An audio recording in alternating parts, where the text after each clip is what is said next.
those of you who do not know me, my name is John Thompson, and I built this fine house here, Salubria, in 1757.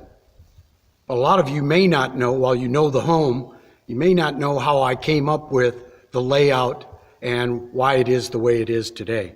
So why don't you come in and I'll give you some ideas of how we came up with this wonderful mansion. Come on in. Welcome again. We're now in Salubria inside, and on the table in front of me I have some reprints or reproduction copies of some of the most prominent pattern books at the time.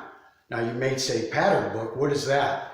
Well, most architects, builders, etc. in England as well as here in America got a lot of their ideas, or some of their ideas, from these pattern books.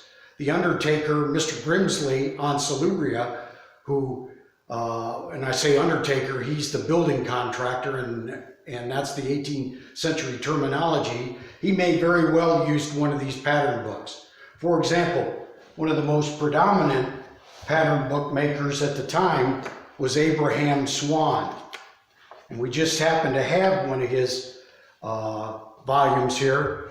And I will show you that if you look closely on this, layout, you'll see basically what we have here at Salubria today. Now, while the elevation drawing doesn't look like Salubria, basically everything else with a few embellishments, minus those, does. Another important element here at Salubria is the crown molding, and it is a multi-piece. As crown moldings go, it is a fairly simple one. Again, in the pattern books, there are some simple ones, and Salubrias are fairly simple. The interesting thing is about them is that all these different layers of wood are laid on top of each other from the bottom board that you see all the way to the ceiling, and there's a series of build-outs to make these stick out and be as 3D as they are. This particular crown, one important note is the fact that all of these usual woodwork embellishments in a home like Salubria were done before the plaster, and the plaster was applied after all this woodworking was done.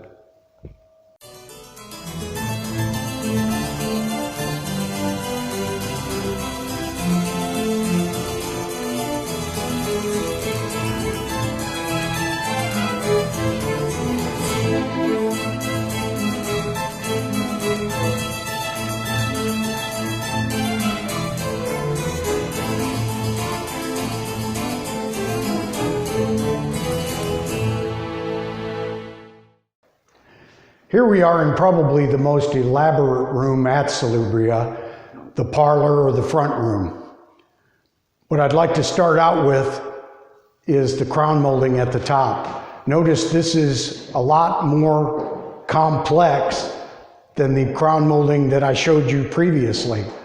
Also notice the triglyphs, which are our holdover from the Roman Greek times. It's classical architecture that you see in Palladio's books, the 4 columns of architecture. Notice the overmantel, notice the symmetry, notice the columns, how they're reversed at the bottom, they're fluted at the top.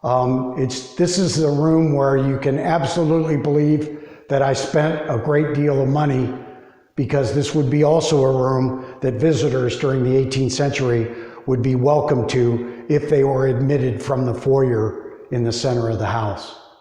A wonderful, wonderful bit of architecture, although simple, very, very nice, very nice.